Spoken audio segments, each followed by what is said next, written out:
Hi there. So I'm kind of excited about this one. It's a really interesting topic to study, and I'm probably going to do some more, but it's about language. And what is it? Is it a higher form of communication, or is it a weapon? Punishment?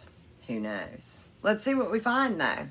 Oh, and thank you so much to my 2 patrons. I now have 2 patrons, and that is just so great. It's so exciting. It's so motivating that someone actually wants to hear my message. Well, I don't know. I don't know that I have a message, but just to get my thoughts off my chest or my findings or what have you. I enjoy doing these videos, and I appreciate the support, and much more so than the financial aspect of it. It's just the fact that someone, cares enough to do that is really, really kind. And I thank you both, Anne Marie and Sean. Thank you very much. Okay, now, language. What is it? I have known many people that argue that oral communication is a higher form of communication. Now, and that it makes, and since that we have language, it means that humans are the most advanced species. No, it doesn't. No, that's not the case. My findings are that oral communication is actually the lowest form of communication here.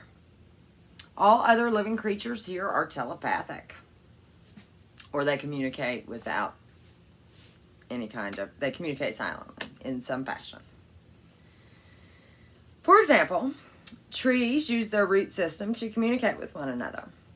Now, if trees don't think and they don't communicate with one another, how is it that trees never get tangled in one another? If you'll note, in a forest, trees always allow space for the tree beside it, okay? This strongly indicates that trees are sentient and consciously making the decision not to get tangled. They're actually tribal. Trees are actually tribal, and if you'll note, a singular tree not near any other trees has a droop to it. They're very depressed. If you would like to learn more about the telepathic nature of plants, I suggest the book called The Secret Life of Plants by Peter Tompkins and Christopher Bird. Truly fascinating stuff. They did some really interesting experiments in it. I tend to concur with their findings. That they kind of showed plants are telepathic. Oral communication is what our telepathic ability was replaced with. The AI running this world didn't like not being able to know what we were thinking, and it didn't like our overall power. Homo sapiens are extremely inferior to original man.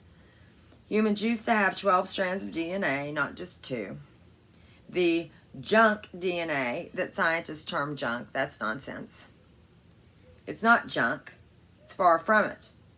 These strands are merely disconnected. Most other creatures here are telepathic, and humans used to be as well. Language does not prove that we are more advanced. It was actually the opposite. Humans are devolving. And on top of all of that, English is a spell-casting language. And we go around casting spells all day, and many people never know it.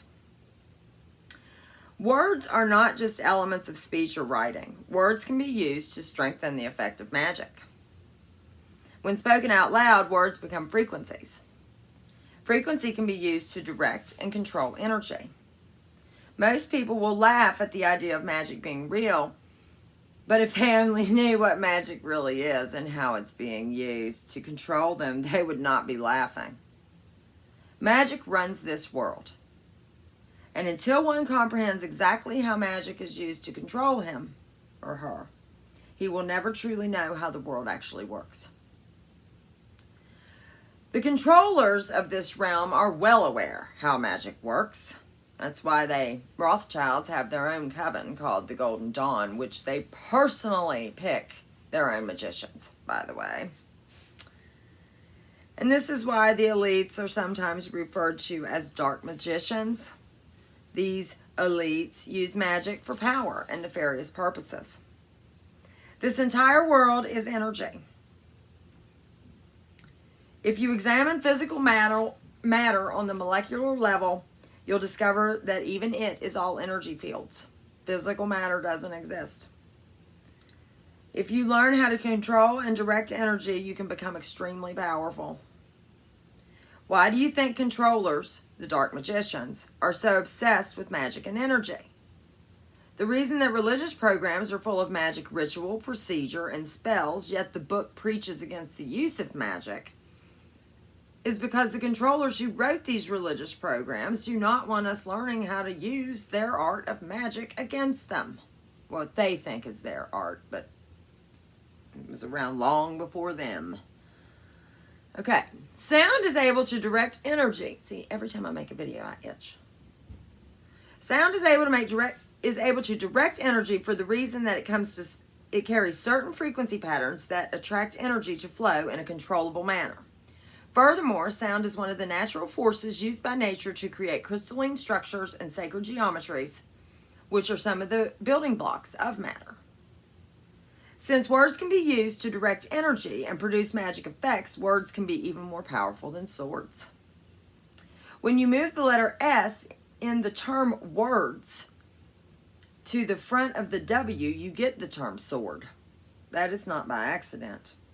When you speak words, you are putting thoughts into the word's ether, into the earth's ether, which is the space around us. This isn't empty, okay? This is full of information. This is the ether.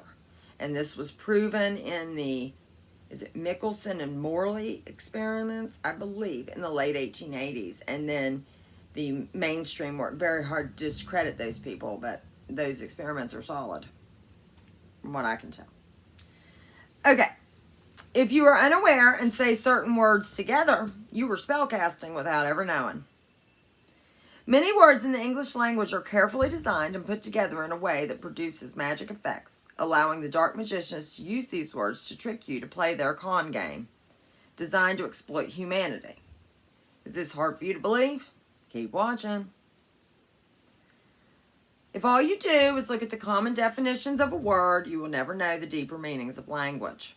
To find the deeper meanings of a word, one needs to look beyond its common definitions, dissect the word, and look at it from various angles.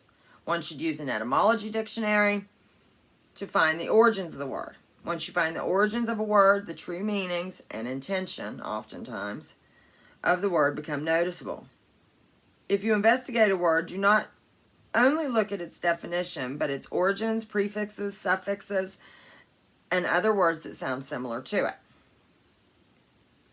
When one goes to school, the first thing he is taught is the alphabet, whose letters are designed based on sacred geometry. Keep in mind that all sigils are created based on sacred geometry. The word sigil is defined as, quote, a sign, word, or device said to have occult power in astrology or magic, end quote. This is why the forming of words from letters is called spelling. Did you notice that the word spelling has the root word spell in it? To spell words is to play with sigils, which are magical symbols. After learning the alphabet, you were taught how to spell using the alphabet. The hidden intent of spelling is to cast magical spells. Most people do not understand how magic works, so they have no idea what they are actually doing when they yell harsh words at another, called using curse words. They are not called curse words for no reason. Cursive writing is another thing one is taught in school.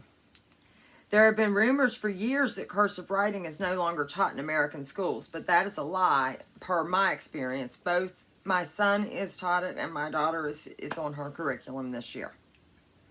He was taught it for 3 solid years.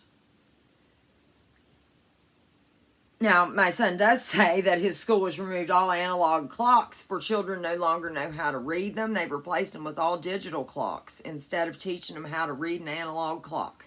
That's another topic. But anyways. Okay. The letters of the alphabet are some of the most powerful sigils in the world. Letters are used in magic rituals by nearly all practitioners of magic. Magic spells can be used for good or evil purposes. Letters are sigils and therefore magic symbols. The word alphabet is derived from the Greek letters alpha and beta. These two Greek letters are derived from the Hebrew letters aleph and beth.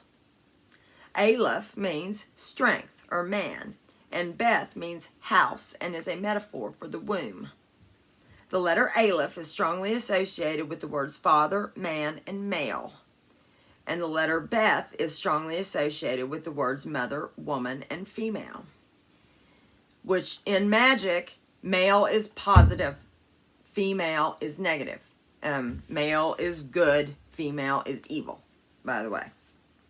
So in other words, the alphabet, alpha beta, is a system of sacred symbols, letters and sigils, that is used for forming masculine, positive or good, and feminine, negative or evil, words and spells to manifest in this realm.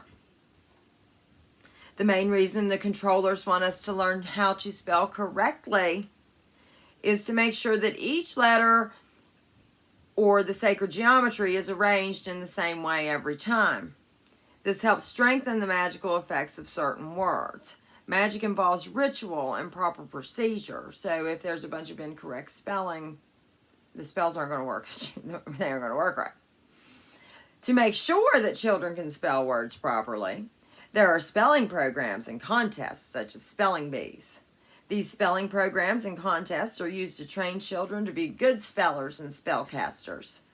So the magic power of the letters and words can be used to transfer or cast their thoughts into the external world, manifesting their thoughts into this reality. Now imagine this happening on a global scale. This is how words and spells are used to create the world. In many ways, we are all magicians because we all use words to cast magic spells to manifest our thoughts, desires, and visions. Hence the sayings, quote, our thoughts create our reality, and, quote, speak things into existence. How words are used to deceive you. Now here's a great example, okay? When you go to court for a trial, whether in the U.S. or another country, you are going to a game arena where they are planning to con you using legal words and trickery. Where do you go when you want to play a game like basketball or tennis? You go to a basketball court or a tennis court. A court is where people go when they want to play a game. The place where one goes to trial, it's not called a courtroom by accident. Hold on just a second. Is your hair messed up, baby? Here you go. Uh-oh. Okay. All right. Come on. Mommy be done in just a minute, okay? Good girl. Go play with Shar Shar. That's a good girl.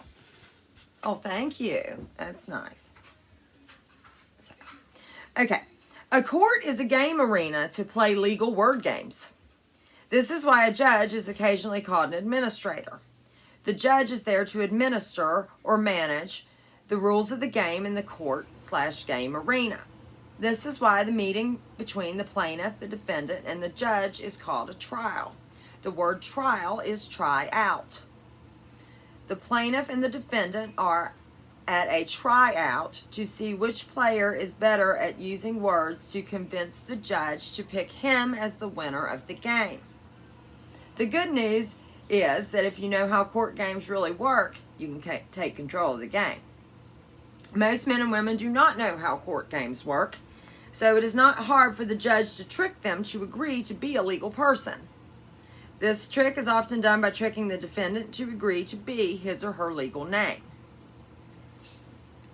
Now, this has to do with the strawman corporation, and I'll talk about that another time, but the legal name is found on your driver's license, social security card, birth certificate, etc. For example, if your name is Jane Smith and you answer yes to being Jane Smith, you agree to be a legal person, which is a corporation or an artificial person.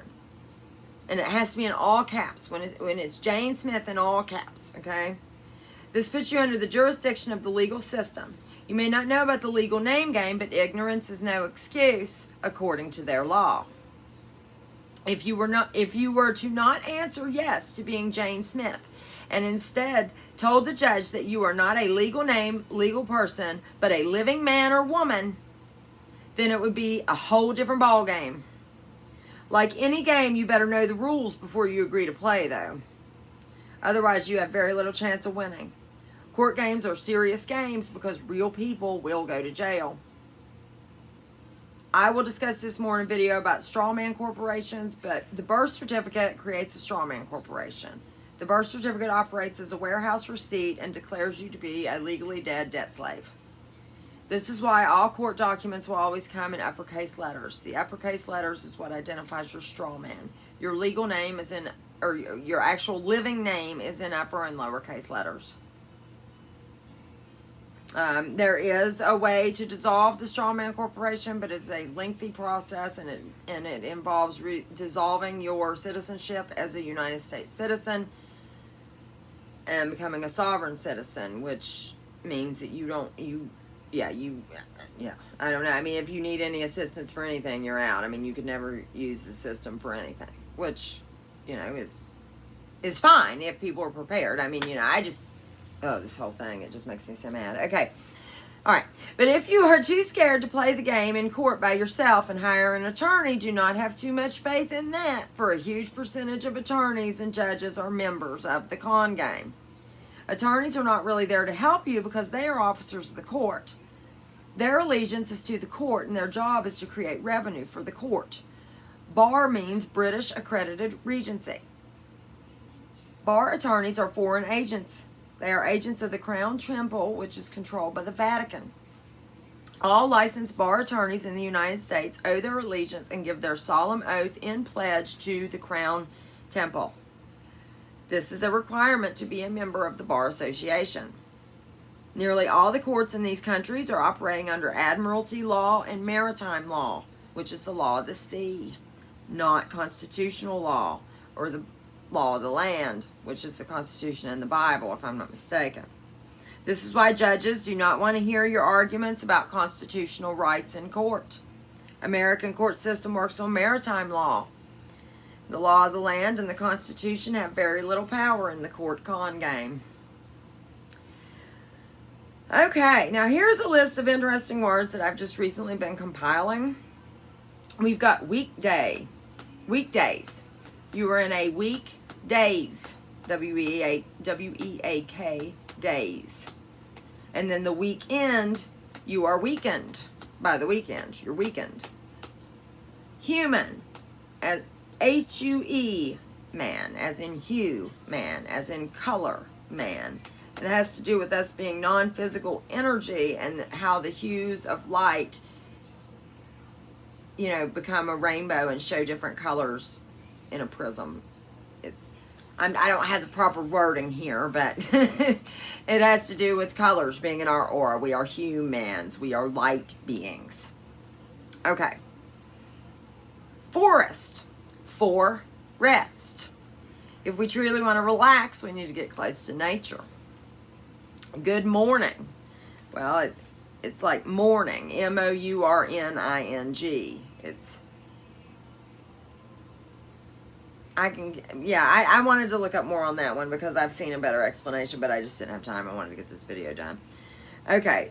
Soldier. Soul dyer. Go to war and kill your soul. And there's another meaning we'll discuss in a minute. Television. Tell, lie, vision. It tells you lies visually.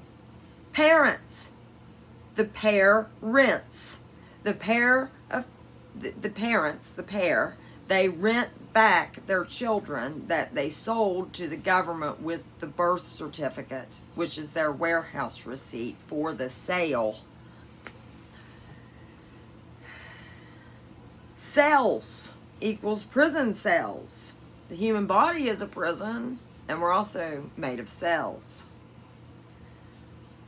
Pharmacy, pharmaceutical, comes from the Greek word pharmakia, which means 1, sorcery, and 2, poisoning. And then pills, P-I-L-L-S, makes one ill.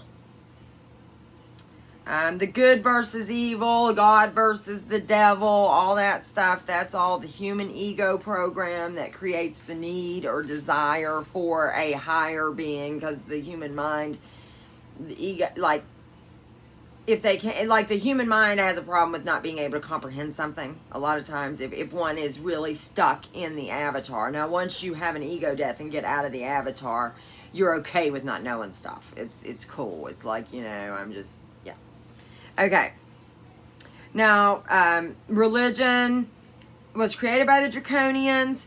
It is a fear and guilt control program which the Draconians, or the reptilian race that has been here long before humans were seated here by the Nordics or the Lyrans. I'm not sure. But religion is a fear and guilt control program that uses trauma-based mind control and brainwashing to achieve compliance. Christianity specifically is based on sun worship, black magic, blood magic, sex magic, and ritual sacrifice. Christianity is the only Abrahamic religion that I have studied in depth, and the only one that I've ever actually followed myself for a period of about 20 years. Now let's get into the Bible. Now I think of it as Bible, like buy the bullshit. But it's actually Bible, like Bibull. And let me see. I'd like to write some of these out. Hold on, I might find a piece of paper. Good, I've got one here. And a pen, because I'd like to write some of these out so you all can see them. If you can see my pen. Okay. All right, so we're talking about Bible. Like, Bible. Like that, okay? Two bulls. Okay, you see that? Bi means two, and then bulls. Okay. Now let's explain this. Now, I got this explanation from an article, and I'm going to quote, I'm just going to read directly from this article, and I've linked the article in the description because I don't want to not give somebody credit. Okay, so I found a really great post, and I'm going to read part of it and link the full article in the description. Okay, the bull equals Taurus, which Taurus is Baal, or Baal, or L, B-A-A-L, or L. And that is the ancient sun god of the Canaanites. That was the God of Abraham. That is the God that's in the Bible, okay? See that? Baal, or El. We know who Baal or El is, don't we? Okay, that's the God of the Bible, but who else is it? Okay, and bull equals Taurus also denotes the horns of the crescent moon. Therefore, the bull is both the sun and the moon, and is thus a powerful, mind-expanding symbol, an aspect of astrotheology and language itself. This is the two bulls code. It is no mistake that the word Taurus, as in T-O-R-U-S, sounds like Taurus, T-A-U-R-U-S, the bull. And this, Taurus. You can see the horned animal head in the Taurus field if you look hard enough. Santos Bonacci talks about how the Taurus field creates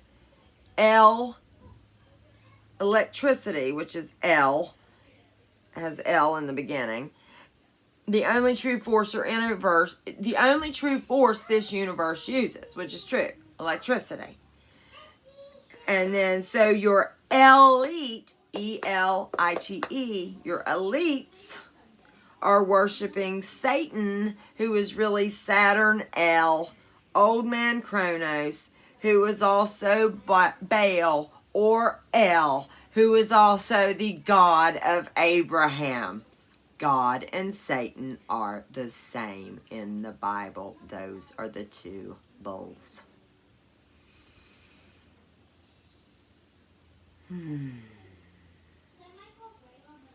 We saw the two bulls worshipped on 9/11. Two bulls, the two towers, the two Tauruses, the twin towers that were destroyed on 9/11, or LL, on 9/11.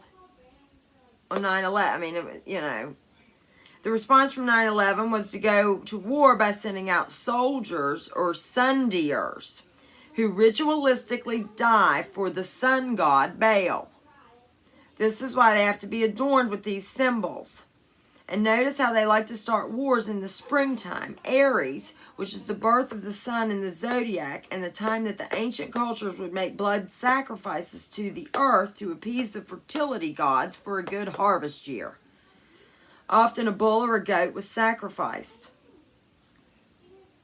The Phoenician alphabet seems to be the ancestor of almost all modern alphabets. That's why you will find the bull in buy and in sell at the U.S. Capitol, which is in the shape of an owl.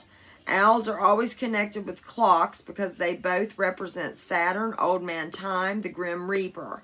And it's from the Phoenicians that we get the legends of evil god Moloch and the word molest.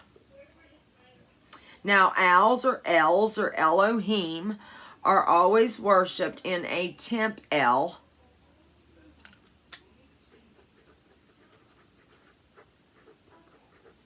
And anytime I emphasize the L, you can change it to that.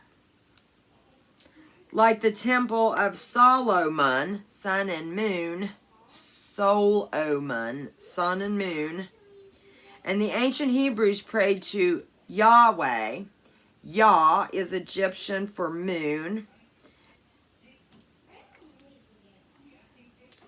And Yahweh, I've also discovered, is Yaldabaoth from the Gnostic texts. But this all links back to it's all the demiurge. Like this person is getting that, you know, God and Satan are the same being and stuff. And I think this person thinks that it's a being. But it's actually, it all goes back to the demiurge, which is the black cube on Saturn, which is the Saturn moon matrix, which is the AI that runs the realm. Which, yeah. Okay. So, you know, all of this is being used for mind control. Mind is min, M-I-N, which means moon. Moon control. The moon controls the matrix, the Saturn moon matrix. It's the moon that puts the 3D overlay on us. I feel that we're already in 5D with a 3D overlay. And once the moon breaks, which it's on its way, we're going to be in 5D but it's not ascension, it's the moon breaking. And like our true reality that we've always been in is going to be revealed. Okay. Now there is, though, you can ascend through the dimensions as well, but then that's all through this artificial matrix, and I've spoken of that in other videos. It's a different thing.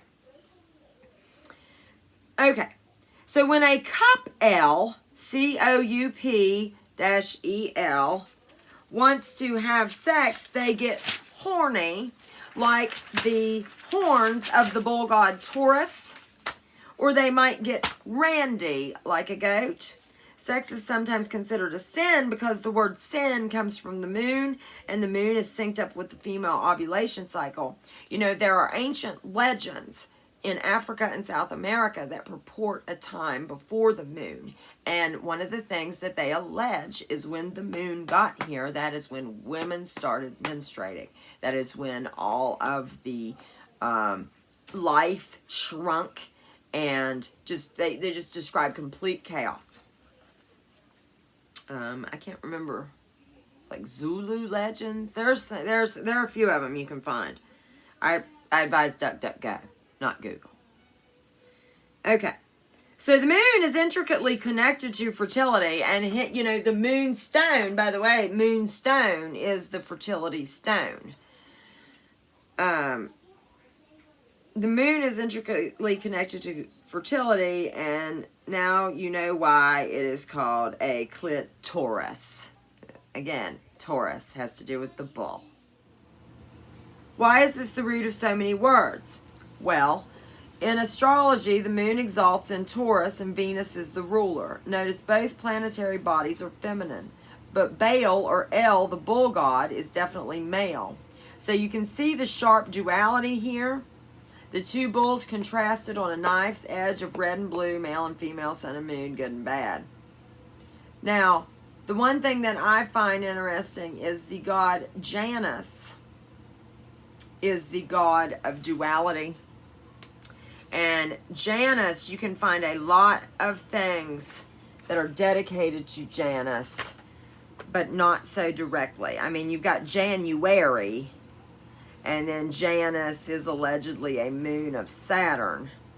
But there's a guy called the Black Sheep Researcher, and he does really great work on Janus. And I might link his channel too. Okay. Know your etymology, and you will de-occult the elite. Because the words don't lie, you can't debunk it if it's built into our very language. Santos Bonacci calls it atomology. All is atom, A-T-U-M, as the Egyptians used to say. According to Truth-Eracy, in the Sumerian, Babylonian, and Akkadian cultures, the cow/sky god was An, or Anu, where we get words like Anunnaki, on, off, and a plethora of other words. An must be the same as the Egyptian goddess Hathor. Combining An and El, we get angel, or an Ang of El. And each house or 30-degree angle in the zodiac wheel is an Ang of El, or a ray of God. From Ang, we get the words Angus beef, and in the last Airbender TV franchise, the main hero's name is Ang. He is the one who can bend all four elements. Notice how the archangels, which archangel, archon, it's an archon angel, it's an archonic ray of God. Okay, so it's artificial. Have El in their name. Gabriel, Michael, Uriel, Raphael. These are the etymological keys to unlocking the wisdom of the occult. All the customs and traditions that have been steeped in mystery all this time. This knowledge is what the elites are guarding from us, to give them a preferential advantage over the sheep. They get to be the ram and us the sheep because they have the playbook. The ancient knowledge that was perfected in Egypt. Now that's the end of the quoted article, or the article that I was reading from. And sorry that got a little confusing. I should have wrote these words out, but it is what it is. I'll play it back and see if it makes sense. If it doesn't, I may refilm later. Okay, so are light bulbs flashing like crazy in your head right now? Or are you just freaking confused? If not, you still have a lot to learn, because you don't even realize that you've been tricked to being a slave, to agree to be a slave, and evidently we've consented to it in our words, because silence is consent. And then if we are tricked and we've consented but we don't know their rules according to their playbook, it doesn't matter. And that is a crap loophole, and I need to have a discussion with somebody up the chain about that one day. Okay, maybe this quote from the movie The Matrix can help you out a little bit. Morpheus. The Matrix is everywhere. It is all around us, even now, in this very room. You can see it when you look out your window or when you turn on your television. You can feel it when you go to work, go to church, when you pay your taxes. It is the world that has been pulled over your eyes to blind you from the truth. Neo. What truth? Morpheus. That you were a slave, Neo. Like everyone else, you were born into bondage. Born into a prison that you cannot smell, taste, or touch. A prison for your mind. It is no coincidence that prisoners are put in cells, and the human body is made of cells. These meat suit bodies are prisons for our consciousness or spirit, our actual being. One of the most effective ways to protect yourself from magic spells is to become aware of them and how they are being used to control and manipulate you. Once you have become aware of a magician's tricks, they do not deceive you anymore. Once you realize that magic is real and become aware of how dark magicians use magic spells to control you, their magic spells cannot affect your mind as much. Awareness is one of the most significant spiritual powers that we have. To learn how to use the power of awareness wisely, one needs to learn the right knowledge. With the right knowledge, one will increase and strengthen his awareness, making it much harder for the dark magicians and their agents to control an individual.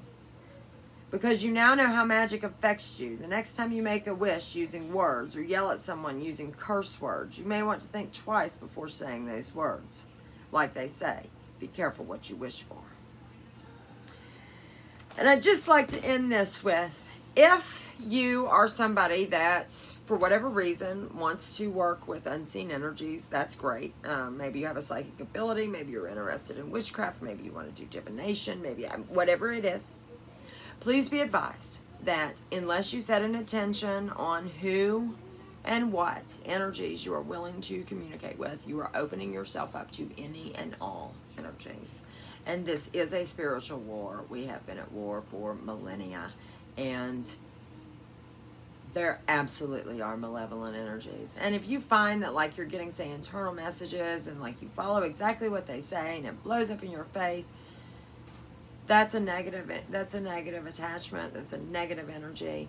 And we really need to just set the intent. And I didn't know any of this till a few years ago. And once I started setting the intention that I only consent to communication from the benevolent energies that have the highest and greatest good for myself and humanity as their intent, I mean, my messages got 200% more accurate and probably about 85% less. I mean, there was a whole lot that I was getting just to lead me astray. So, I'm not a witch. I don't do, magic or anything like that. But I do absolutely believe in the power of our words. I realize now that our words and our thoughts create our reality. I used to be, 6 years ago, I was an incredibly negative person. And, I mean, I would have never been able to take, like, a piece of criticism without cussing somebody out. But I've learned so much in this process, and that's why I do this channel, to share things that have helped me so tremendously much. I want to do a video on ego death, too, because that is something that I think a lot of people need. So, I hope you enjoyed this video. Thanks so much for watching. If you like my channel, please share, subscribe. Have a great day.